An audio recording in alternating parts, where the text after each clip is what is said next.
Chris Gardner, a struggling single father, went from being homeless to becoming a millionaire stockbroker.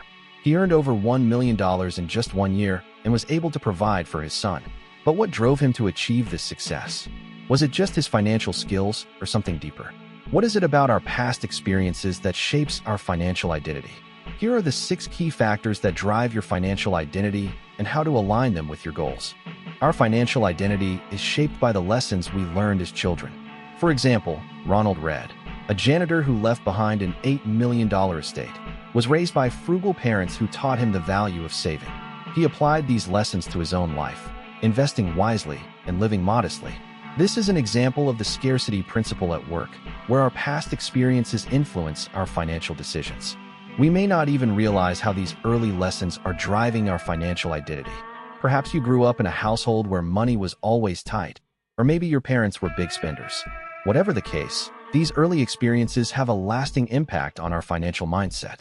We may be repeating patterns without even realizing it, such as overspending or hoarding. The key is to recognize these patterns and make conscious changes to align with our goals. We often compare ourselves to others, and this can drive our financial decisions. The Diderot effect is at play when we feel pressure to keep up with the latest trends or luxury items. For instance, a person who buys a new car may soon feel the need to upgrade their wardrobe or phone to match their new vehicle. This is a never-ending cycle of consumption. We may feel like we need to keep up with our neighbors or colleagues, but this can lead to financial stress and dissatisfaction. The key is to focus on our own goals and values, rather than comparing ourselves to others. We should ask ourselves what truly brings us happiness and fulfillment, rather than trying to keep up with the Joneses. Emotions play a significant role in our financial decisions. We may spend money to cope with stress, boredom, or sadness. For example, a person who has just gone through a breakup may go on a shopping spree to take their mind off the pain. This is a classic example of emotional spending. We may feel temporary relief, but it can lead to long-term financial problems. The key is to recognize our emotional triggers and find healthier ways to cope with our emotions. We should ask ourselves why we are making a purchase and whether it aligns with our values and goals. Financial literacy is critical to making informed financial decisions. Without it, we may feel lost and uncertain about how to manage our money. For example, a person who understands the concept of compound interest may be more likely to start saving early and invest wisely. This is an example of the anchoring effect, where our knowledge and understanding influence our financial decisions. We may anchor our expectations to certain financial outcomes, such as retirement or buying a house. The key is to continually educate ourselves and seek out reliable sources of information to make informed decisions.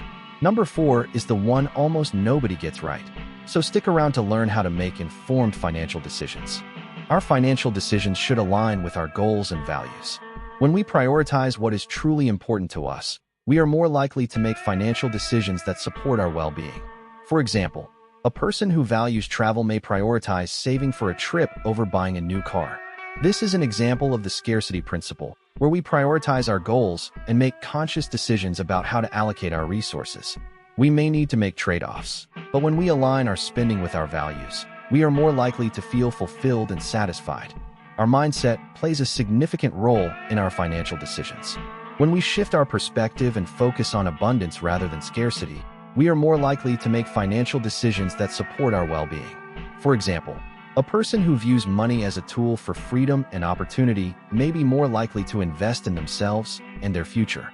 This is an example of the hedonic adaptation, where our perspective influences our financial decisions. We may need to reframe our thoughts and focus on the positive aspects of our financial situation. To drive your financial identity, focus on recognizing your early financial influences, avoiding social comparisons, and prioritizing your goals and values. By making conscious decisions and continually educating yourself, you can align your spending with what truly matters to you. Subscribe to Cashology for the psychology behind your money.